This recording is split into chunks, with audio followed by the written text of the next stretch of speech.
অহংকার ব্যক্তিদেরকে আল্লাহ রাব্বুল আলামিন পছন্দ করেন না। দুনিয়াও দেখবেন যারা অহংকারী করে, যারা তাকাব্বুরি করে, তাদেরকেও মানুষ পছন্দ করেন না। প্রত্যেকটি মানুষকে আল্লাহ তাআলা এক এক আকৃতিতে আল্লাহ তাআলা দান করেছেন। পৃথিবীর প্রত্যেকটি রাষ্ট্রকে আল্লাহ তাআলা প্রত্যেকটি দেশকে এক এক ভাবে এক এক রকম করে আল্লাহ তাআলা মানুষদেরকে সৃষ্টি করেছেন। আল্লাহ রাব্বুল আলামিন এক ধরনের লোক, এক চেহারার লোক, এক রূপের লোক পৃথিবীতে দ্বিতীয় জন সৃষ্টি করেন নাই, ভবিষ্যতেও করবেন। তাহলে চিন্তা করো, যে মহান আল্লাহ রাব্বুল আলামিন হাজার কোটি মিলিয়ন বিলিয়ন মানুষদেরকে আল্লাহ তাআলা সৃষ্টি করছেন, করতেছেন, করবেন, তাদের অবয়ব, তাদের রূপ, তাদের চেহারার ধরন আল্লাহ তাআলা এত অসংখ্য মানুষের মাঝেও কারো চেহারার সাথে কারো মিল খুঁজে পাওয়া যায় না। একই চেহারার মানুষ আল্লাহ রাব্বুল আলামিন দ্বিতীয় জন তৈরি করেন না। সে মহান আল্লাহ রাব্বুল আলামিনের দরবারে যারা অহংকার প্রদর্শন করবে তাদেরকে আল্লাহ তাআলা পছন্দ করেন না। অহংকার একটি বড় ব্যাধি, বড় একটি রোগ। কারো ধন সম্পদ এত বেশি যে ধন সম্পদের কারণে সে অহংকারী হয়। কারো ক্ষমতা আছে, ক্ষমতার কারণে সে অহংকারী করে। কারো রূপ রয়েছে, রূপের কারণে অহংকারী করে। এরকম কয়েক প্রকার অহংকার আল্লাহ রাব্বুল আলামিন আল্লাহ রাসূলের মাধ্যমে আমাদেরকে জানিয়েছেন। দেখো, তোমাদেরকে আমি আল্লাহ রাব্বুল আলামিন সৃষ্টি করেছি অহংকার করার জন্য নয়। কারণ অহংকার করার মাত্র একটি আছে, শুধু আল্লাহ রাব্বুল আলামিন।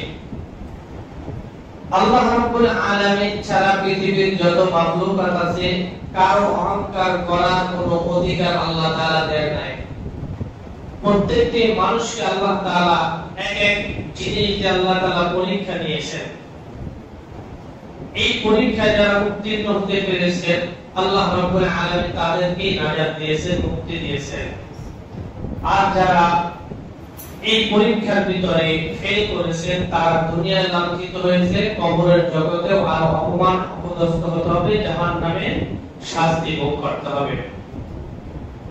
এজন্য আমাদের মাঝে, প্রত্যেকের মাঝে কিছু কিছু অহংকার দেখা যায় যে আমি অমুক নেতা, আমাকে আগে সালাম দিবে, আমি কেন সালাম দেব? হয় কি না বলেন? আমি সমাজের অমুক ব্যক্তি, আমাকে আগে সালাম দিবে, আমি কেন তাদেরকে আগে সালাম দেব? আমি মসজিদের সভাপতি, মসজিদের সভাপতি হওয়ার পরে আমাকে সালাম দিবে, আমি কেন আগে সালাম দেব? আমি মসজিদের ইমাম, খতিব, আমাকে সালাম দিবে, আমি কেন মানুষদেরকে সালাম দেব? এরকম অসংখ্য কারণ আছে যার কারণে মানুষ নিজের ভিতরে ভিতরে একটু অহংকার প্রদর্শন করে, চায় যে সমাজের মানুষ আগে আমাকে সালাম দেয়। হয় কি না বলেন? এরকম হয় কি না? কিন্তু পয়গম্বর আলাইহিস সালাতু ওয়াস সালামের যে পৃথিবীতে মহামানব পৃথিবীতে আসছেন, আসবেন, এরকম কখনো আছে ছিলেন? বর্তমানে, ভবিষ্যতে আসবেন? সেই আল্লাহ রাসূল সাল্লাল্লাহু আলাইহি সাল্লাম সাহাবারা একবার চিন্তা করলেন, আল্লাহ রাসূল সর্ব অবস্থায় আমাদেরকে সালাম দেন, আজকে আমরা আগে সালাম দেব। সকলেই একমত যে আমরা আগে সালাম দেব। এই মিটিং করতে করতে রাসূল এসে সালাম দিয়ে গেলেন। সুবহানাল্লাহ। যারা আগে সালাম দেয় তাদের অন্তর পরিষ্কার থাকে, কি থাকে? সালাম দেওয়া সুন্নাত, জবাব দেওয়া কি? কাকে মনে মনে নাকি শুনিয়ে? হ্যাঁ, যে আপনাকে সালাম দিয়েছে একটা সুন্নাত কাজ করলো, কিন্তু আপনি সালামের জবাবটা মুখে মুখে না, অনেক কাছে নেতাদের তো কথা বলবোই, কি সালাম দিলেন, মাথা দিয়ে কি সালাম হয়? হাত দিয়ে সালাম হয়? সালাম হয় কি দিয়া? মুখ এবং জিহ্বা দ্বারা। হ্যাঁ, নেতাদের সালাম করাইছে, সালামের সর্বোত্তর কয়েকগুলো দিয়েছে, পাঁচগুলো দিয়া। আল্লাহ রাসূল বলেন সালাম দেওয়া সুন্নাত, জবাব দেওয়া শুনিয়ে, যে সালাম দিয়েছে তাকে শুনিয়ে জবাব দেওয়া ওয়াজিব। আর যদি কখনো দূর হয় যে আপনি এত জোরে বললেন, আপনার যত শক্তি আছে শক্তি দিয়ে বললেও সে সালামের উত্তর শুনবে না, তাহলে আপনি ইশারা দিয়ে মনে মনে সালাম দিয়ে নেবেন যে হ্যাঁ তোমার সালাম আমি পেয়েছি, জবাবও দিয়েছি। বাকি কাছাকাছি যদি হয় তাহলে মাথা মুখ হাত দিয়া দেওয়া যাবে না, কি দিয়ে দিতে হবে? মুখ এবং জবান খুলে ওয়া আলাইকুমুস সালাম ওয়া রাহমাতুল্লাহি ওয়া বারাকাতুহু। এজন্য সালাম দেখবেন অহংকারী মানুষ সালাম দিতে চায় না, অহংকারী মানুষ সালাম দিতে চায় না, অথচ আল্লাহ রাসূল আগে দিতেন না দিতেন? আল্লাহ রাসূলের যে সম্মানিত সম্ভ্রান্ত পরিবার বা ব্যক্তিত্ব পৃথিবীতে আসবে কেউ, তিনি মানুষদেরকে আগে সালাম দিয়েছেন, ঘরে ঢুকলে আগে বিবিদেরকে সালাম দিয়েছেন। আর আমরা সমাজে কোন রকম একটু পাতিনিতা হতে পারলে তাকে সালাম দিতে হবে। সালাম দিল না কেন? এজন্য মাইক দিতে না কেন? সালাম দিল না কেন? এজন্য অনেক সাধারণ মানুষদেরকে মার খেতে হয়। অহংকার করে পৃথিবীতে কেউ টিকতে পারে নাই, কখনো টিকতে পারবে? আল্লাহ রাব্বুল আলামিন যুগে যুগে অহংকারীদেরকে লাঞ্ছনা বঞ্চনা দিয়ে ধ্বংস করেছেন। যাদের ইতিহাস পড়লে সকলে বুঝতে পারবেন যে এত এত ব্যক্তিরা, যাদের ভয়ে মানুষ থর থর করে কাঁপত, যাদের সম্পদ এত পরিমাণ ছিল, যাদের ক্ষমতা এত পরিমাণ ছিল, যাদের লোক সমাজের ভিতরে এত বেশি ছিল যে পৃথিবীর এখনকার যুগে এত লোক, এত ক্ষমতা, এত শক্তি আর দ্বিতীয়টা হবে না। তারপরেও আল্লাহ তাআলা তাদেরকে কি করেছেন? وَثَمُودَ الَّذِينَ جَابُوا الصَّخْرَ بِالْوَادِ وَفِرْعَوْنَ ذِي الْأَوْتَادِ। সূরা ফাজরের মধ্যে আদ এবং সামুদের কথা বলা হয়েছে, এই জাতির কথা, যারা পাহাড় কেটে কেটে কি করত? ঘর নির্মাণ করত। পাহাড়গুলো কি মাটির? কি ছিল? পাথরের পাহাড় কাটা, এটা কি চারদিকের কথা?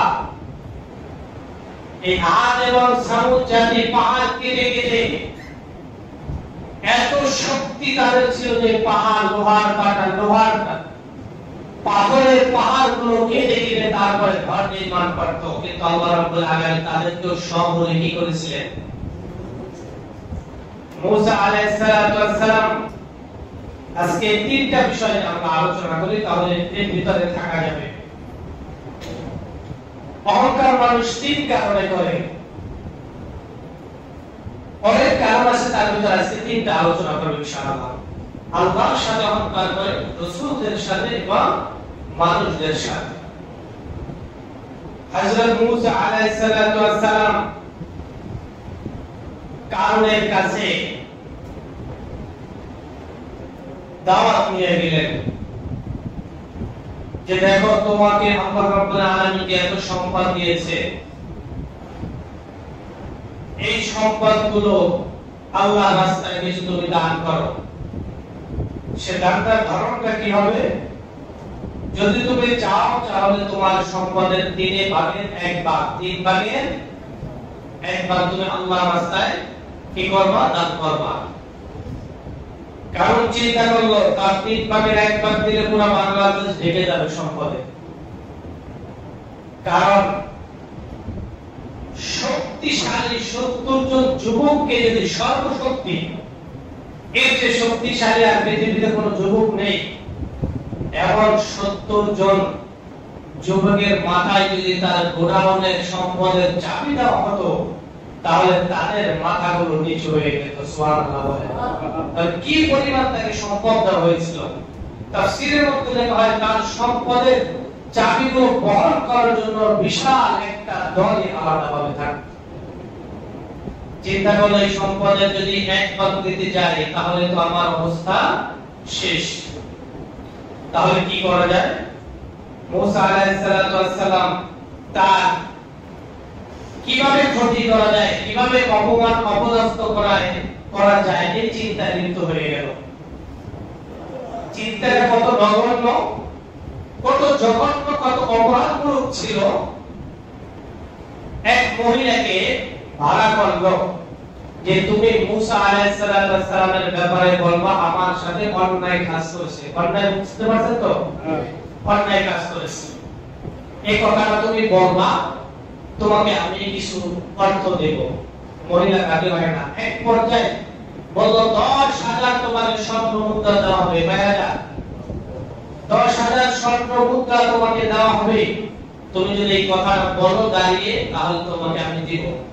এবার মহিলা সম্পদ তো, লোভ তো সবার একটু থাকে, তাই না? লোভে পড়ে গেল মহিলা। ঠিক আছে আমি বলবো, আগে সম্পদ গুলো দাও, কারণ জানে আমার দ্বারা যদি কাজ হয়ে যায় তাহলে কারণ আমাকে কি করবে না, সম্পদ দেবে না। তো মুসা আলাইহিস সালাম তিনি ভাষণ দিতেছিলেন, তালিম দিতেছিলেন ময়দানের ভিতরে। মহিলাকে এখানে ঠিক করে রেখেছে, তুমি ওই ময়দানে থাকবা এবং এই কথা তুমি জনগণের সামনে বলবা যে আমার সাথে এই অন্যায় কাজটা মুসা করেছে। ঠিক আছে, 10,000 স্বর্ণ মুদ্রা দিয়ে তাকে ওই মাঠে রাখা হলো। মুসা আলাইহিস সালাম লম্বা কাহিনী, কোরআনের ঘটনা সংক্ষেপ করতেছি। মুসা আলাইহিস সালাম বয়ান শেষে মুনাজাত দিবেন, দোয়া করবেন। এবার কারণ দাঁড়িয়ে বললেন যে আমার একটা প্রশ্ন আছে। কি প্রশ্ন? যদি কোনো মানুষ জিনা করে, অপরাধ করে, তাহলে তার শাস্তি কি? মুসা আলাইহিস সালাম বললেন তার শাস্তি হলো গলা পর্যন্ত মাটির ভিতরে গেড়ে তারপরে পাথর মেরে তাকে নিক্ষেপ করা হবে, রজম করা হবে। মাসালা ঠিক আছে তো? জি মাসালা ঠিক আছে। এরপর বলল সেই কাজটা যদি আপনি করেন, চিন্তা করেন কত শয়তানি, স্বীকারোক্তি দিচ্ছে মানুষের সামনে যে এই কাজটা যদি আপনার দ্বারা হয় তাহলে কি হবে? মুসা আলাইহিস সালাম বললেন দেখো, যেহেতু প্রশ্ন করছো উত্তরটা আমাকে দিতেই হয়। পৃথিবীর যারা করবে তাদের সকলের একই হুকুম, একই মাসআলা, একই বিধান শরীয়তে। এবার মহিলাকে ডাকতে বলল, মহিলা দাও। দাঁড়িয়ে বলল, সমস্ত মানুষের সামনে বলল মুসা আলাইহিস সালাম আমার সাথে অন্যায় করেছে। মুসা আলাইহিস সালাম তার নবুয়তের জালাল দিয়ে মহিলাকে দ্বিতীয়বার জিজ্ঞেস করেছে, তুমি যে শব্দটা বলছো আরেকবার শব্দটা উচ্চারণ করো, কি বলতে চাইছো আমার একটু বলো। এবার মুসা আলাইহিস সালামের চেহারা এবং তার জালালিয়াত দেখে অন্তরে তার ভয় ঢুকে গেছে, আমি মিথ্যা কথা যদি বলি তাহলে আমার শেষ। আল্লাহ তাআলা তার মনের ভিতরে ভয় ঢুকিয়ে দিয়েছে। সুবহানাল্লাহ। এবার ডাকতে বলে মুসা আলাইহিস সালাম আমাকে এই যে দেখেন 10,000 স্বর্ণ মুদ্রা দিয়েছে এই কথা বলার জন্য। সুবহানাল্লাহ। তখন মুসা আলাইহিস সালাম আল্লাহর দরবারে শুকরিয়া আদায় করলেন, কারণ মহিলাদের ফিতনা সবচেয়ে বড়। পৃথিবীতে যত জাতি ধ্বংস হয়েছে কাদের কারণে? ইতিহাস জানেন? এজন্য রাসূল সাল্লাল্লাহু আলাইহি সাল্লাম বলেছেন, মহিলা আকলে নাতেস বুদ্ধি কম কিন্তু চিকন বুদ্ধি। কিভাবে মানুষদেরকে পেছে ফেলাবে সেই বুদ্ধি আল্লাহ তাআলা তাদেরকে কি করেছে? দান করেছে। চিকন বুদ্ধি তাদের মাথায় খুব ভালো করে আছে। এজন্য রাসূল সাল্লাল্লাহু আলাইহি সাল্লাম হাদিস শরীফের মধ্যে বলেছেন, মহিলা মানে শয়তানের জাল। কিসের জাল? শয়তানের জাল। এবং জাল ফেললে ওর ভিতরে কি করে? আর বের হওয়ার সুযোগ আছে? মহিলাদের এই চিকুন বুদ্ধিতে কোনো পুরুষ যদি একবার পড়ে যায় তাহলে ধ্বংস পরিবার যেমন জালের ভিতরে মাছ আটকে তার শেষ অবস্থাটা পরতে চলে আসে, তেলের ভিতরে চলে আসে, তেমনি ভাবে একজন পুরুষ ধ্বংসের শেষ সময় চলে যায়। শুধু পুরুষ নয়, পুরো জাতি ধ্বংসের শেষ চূড়ায় চলে যায়। এবার মুসা আলাইহিস সালাম আল্লাহর কাছে বলেন, আল্লাহ তুমি কি বিচার করবা না? মুসা আলাইহিস সালামকে আল্লাহ তাআলা বলেন তুমি করো। আল্লাহকে বললেন মুসা আলাইহিস সালাম না আপনি করেন। মুসা আলাইহিস সালামকে আবার বললেন তুমি করো। আমি করব? হ্যাঁ তুমি করো, কি চাও? এবার মুসা আলাইহিস সালাম আল্লাহ রাব্বুল আলামিনের পারমিশন নিয়ে তার দিকে ইশারা করলেন, মাটিকে বললেন মাটি তাকে ঘিরে ফেলো। কি করো? কাটো। তাফসীরের ভিতর অসংখ্য তাফসীরের একবারে এই ঘটনাগুলো উল্লেখ করেছে। প্রথমে টাকনো পর্যন্ত তাকে মাটিতে ঘিরে ফেলছে। তাই টাকনোর ভিতর টাকনো পর্যন্ত যদি মাটির ভিতরে ঘিরে যায় তাহলে তো শক্তিতে আসা সম্ভব। সম্ভব না? মাটি হলে তো সম্ভব, শক্তিতে তো সম্ভব। কিন্তু এটা তো মাটি না, কার বিধান ছিল? কার হুকুম ছিল? যদি বলে কার? এজন্য আল্লাহ রাব্বুল আলামিন বলেন মুসার ব্যাপারে যখন অনুবাদ দিল আল্লাহ তাআলার পারমিশন নিয়ে অর্ডার নিয়ে মুসা আলাইহিস সালাম কারণকে বলল, কারণ এখানে দাঁড়াও, মাটিকে আদেশ করলো মাটিকে ঘিরে ফেলো। যখন গিরা পর্যন্ত ঘিরে ফেললো এখনো মনে করছে আমি উঠে যেতে পারবো, এটা তো স্বাভাবিক। এরপরে মুসা আলাইহিস সালাম বললেন ও মাটি কারণকে ধাওয়া। এবার কারণে হাঁটু পর্যন্ত ঘিরে গেল। এবারও কারণ কোনো কথা বলে না, অহংকার বশত মুসা আলাইহিস সালামের দিকে তীরে যেতে চান, কিন্তু যাওয়ার কোনো সুযোগ আছে না। টাকনো এবার হাঁটু পর্যন্ত ঘিরে গেল। আল্লাহ রাব্বুল আলামিনের নির্দেশে মুসা আলাইহিস সালাম বললেন এ মাটি এবার কারণকে আরো ভালো, এবার কোমর পর্যন্ত ঘিরে গেল। কোমর পর্যন্ত যখন কারণের মাটির ভিতরে চলে গেল, এখন চিন্তা করলো হায় এখান থেকে আর উঠতে পারবো না। এবার মাপ চাওয়া শুরু করলো, কান্নাকাটি শুরু করলো। মুসা আলাইহিস সালামের এমনিতেই রাগী, সমস্ত নবীদের মধ্যে মুসা আলাইহিস সালাম রাগ বেশি ছিল না কম ছিল? সবচেয়ে বেশি রাগান্বিত, সবচেয়ে রাগী নবী ছিলেন হযরত মুসা আলাইহিস সালাম। এত বড় অপমান, অপদস্থ হাজার হাজার মানুষের সামনে এত বড় একটা অপমান দিল। আল্লাহ তাআলা বলেন পৃথিবীর যত নবী রাসূলদেরকে আমি গ্রহণ করেছি, সমস্ত নবী রাসূলদেরকে পুত ও পবিত্র রেখেছি। সুবহানাল্লাহ। কোন নবীদের দ্বারা গুনাহ হয় নাই, যেটা তো দূরের কথা নয়, তো দূরের কথা একটা মাকরু কাজ আমি আল্লাহ রাব্বুল আলামিন কোন নবী রাসূলদের পয়গম্বর আলাইহিস সালামদেরকে করেন নাই।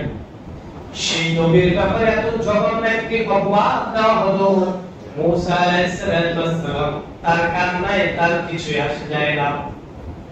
এবার মুসা আলাইহিস সালাম বললেন আবার ধর, গলা পর্যন্ত বুক পর্যন্ত ঘিরে গেল। এবার কান্না এত পরিমাণ তার চতুর্থাইয়ের মাটিগুলো চোখের পানিতে ভিজে গেল। আল্লাহ রাব্বুল আলামিন মুসাকে ডাক দিলেন, ও মুসা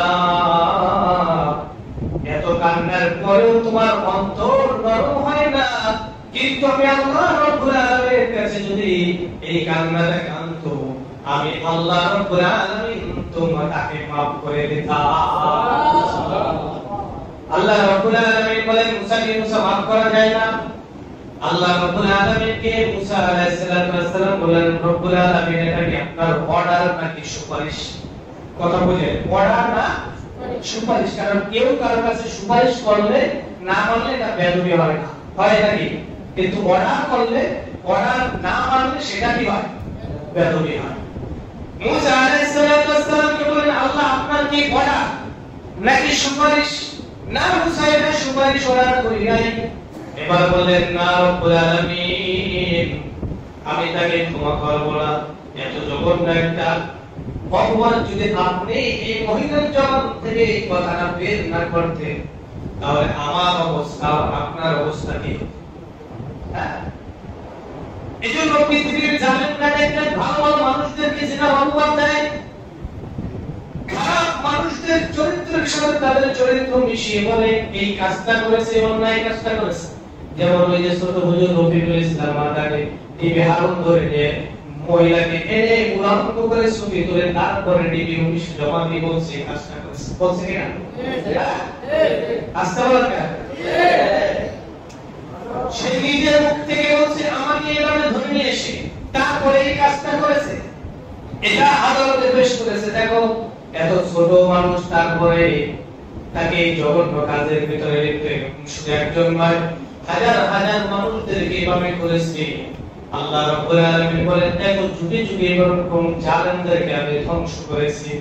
মুসা আলাইহিস সালাম বলেন আল্লাহ রাব্বুল আলামিন আপনি যদি সুপারিশ করেন তাহলে আমি সুপারিশ গ্রহণ করতে পারবো না, কারণ যে কাজটা যে অন্যায়টা করেছে এটা জঘন্যতম অপরাধ। যদি মহিলার অটল অবিচল থাকতো, আপনি যদি তার জবানকে ঘুরিয়ে না দিতেন তাহলে আমার এবং আপনার অবস্থাটা কি হতো?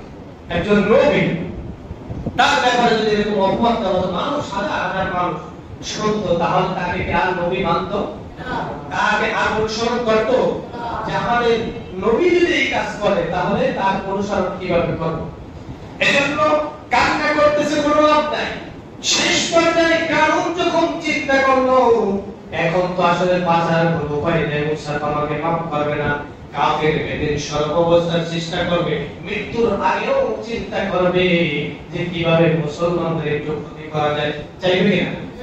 তার উদাহরণ যখন বদর যুদ্ধে কুখ্যাত আবু জাহালকে কি করা হলো, ছোট ছোট দুইজন সাহাবী কিনা মুআজ মুআবিস দুই ভাই যখন একটা অঙ্ক বক্তব্য কাটতেছে, চিন্তা করলো যে কি এখন সুযোগ নাই, তাফসীর আরেকটা ঘটনা আছে, হাত কাছে পা কাছে এক পা কাছে আরেকটা পাপাকে ছিল অবস্থায় চিমটি দিয়ে গিয়ে কুয়ার পানির ভিতরে পা ঢুকিয়ে পানি গুলো ঘোলা করে, শেষ সময় মনে তো যাবোই কিন্তু পানিটা নষ্ট করে দেয়। এই আবু জাহেল কি করলো, মুআজ মুআবিস দুই ভাই যখন সমস্ত অঙ্গ ছিন্ন বিচ্ছিন্ন করলো, এবার ডাক দিয়ে বললে আই আমার তো মরণ এখন অনিবার্য, আর তো আমার হাত নাই পা নাই কোনো কিছুই নাই, আমার তোলার শক্তি এখন হারিয়ে ফেলেছি, এখন কি করা যায়? এবার বললো এই শোনো সাহাবারা ছোট ছোট দুইজনকে ডাক দিয়ে বলে মুআজ মুআবিস এই শোনো আমার গলাটা একটু বড় করে কাটো, কি গলাটা একটু বড় করে কাটো যাতে মানুষ দেখে চিন্তা পারে আমি মক্কার নেতা লিডার ছিলাম আবু জাহাল। চিন্তা করেন মরার সময় কি হয় না অহংকার দূর হয়েছে নাকি? মুসলমানদের ক্ষতি সর্বাবস্থায় কাফেররা করতে চায়, মরার আগ পর্যন্ত মরার সময় করে যায়। এবার কারণ বলল মরে তো যাবই, তাহলে একটু ক্ষতি করে যায়, হাজার হাজার মানুষের সামনে বলতেছে বুঝতে পেরেছি আমাকে কেন তুমি ধ্বংস করতেছ, আমাকে কেন হত্যা করবা, তুমি এবং তোমার আল্লাহ আমাকে হত্যা করার পর আমার এই বিশাল সম্পত্তি তারপরে তোমরা খেয়ে ফেলবা। মুসা তাকে বলতেছে তুমি আর তোমার আল্লাহ আমার ধন সম্পদ খাও, আল্লাহ কি খায়? নাউজুবিল্লাহ বলবেন না? মুসা আলাইহিস সালামকে যখন এই কথা ডাক দিয়ে বললেন, আল্লাহ রাব্বুল আলামিন কে মুসা আলাইহিস সালাম বলেন রব দেখেন আপনি তো বলেছিলেন ক্ষমা করার জন্য, আপনি এখন শুনেন তার কথাটা, তার সম্পদ নাকি আমরা আত্মসাৎ করার জন্য তাকে হত্যা করি, তাহলে বোঝা গেল তাকে যদি আমরা মাফ করেও দেই কিন্তু সে কিন্তু আমাকে মাফ করতো না, করতো? এজন্য আল্লাহ রাব্বুল আলামিনের দরবারে মুসা আলাইহিস সালাম বললেন রব্বুল আলামিন যত সম্পদ আছে সব কিছু তুমি দাও, জমিনের ভিতরে কারণ করে দাও। আল্লাহ রাব্বুল আলামিন বলেন ফাখাসাফনা বিহি ওয়া বিদারিহিল আরদ, যখন এই কথা মুসা আল্লাহকে বললেন আল্লাহ রাব্বুল আলামিন কারুনের যত সম্পদ ছিল সব সম্পদ সব কারুনকে মাটির পিছনে গাড়িয়ে দিল। হাজার হাজার মিলিয়ন বিলিয়ন এমন কোন দেশ নেই তার সাথে যোগাযোগ ছিল না, এমন কোন জায়গা না তার বিল্ডিং ছিল না, এত বিশাল সম্পত্তির অধিকারী হওয়ার পরেও আল্লাহ রাব্বুল আলামিন তাকে কি করেছেন সব বর্ণন করে দিয়েছে। আল্লাহ রাব্বুল আলামিন বলেন পৃথিবীতে যত অহংকারী ছিল আমি আল্লাহ রাব্বুল আলামিন সকল অহংকারীদেরকে অপমান অপদস্থ দিয়ে তারপরে ধ্বংস করে দিয়েছি। সুবহানাল্লাহ। এইজন্য পৃথিবীর যত জালেম, যত অহংকারী, যত মানুষ থাকবে আল্লাহ রাব্বুল আলামিন বলেন ইন্নাল্লাহা লা ইউহিব্বুল কুল্লা মুখতালিন ফখুর। অহংকারীদেরকে পছন্দ করে নাই। হযরত লুকমান তার সন্তানকে ডাকতে বলেন ওয়ালা তুসাইর খাদ্দাকা লিন-নাস, হে আমার সন্তান, হে আমার বৎস, অহংকার করে কোনো মানুষকে অবজ্ঞা করবে না, অবহেলা করবে না। অহংকার বশত তোমার সৌন্দর্য আছে, চেহারা সুন্দর, ক্ষমতা আছে, অর্থ আছে, সমাজের ভিতরে তোমার একটা পরিচিত আছে, ওয়ালা তুসাইর খাদ্দাকা লিন-নাস। কখনো কোনো মানুষদেরকে অহংকার করে তাদেরকে হাও প্রতিপন্ন করবে না। ওয়ালা তামশি ফিল আরদি মারহা, আর দম্ভ করে পৃথিবীতে চলবা না। কি বলছে? অহংকার করে ওয়ালা তামশি ফিল আরদি মারহা, পৃথিবীতে অনেক মানুষ আছে পা ফেলে এক জায়গায় এত জোরে জোরে যে আমার চেয়ে আর কি বড় আছে না নাই? যে আল্লাহ রাব্বুল আলামিন বলেন ওয়ালা তামশি ফিল আরদি মারহা, হে আমার বৎস, কখনো অহংকার করে মাটিতে চলো না, কারণ ইন্নাল্লাহা লা ইউহিব্বু কুল্লা মুখতালিন ফখুর, আল্লাহ তাআলা ফখরকারী পছন্দ করেন না। অহংকার তিন প্রকার। এক নাম্বার হলো আল্লাহর সাথে অহংকার করে। কারণের সম্পর্ক আল্লাহ তাআলা কারণ সহ দিয়ে দিলেন। নমরুদ আল্লাহ রাব্বুল আলামিন আল্লাহর সাথে অহংকার করে বসলো।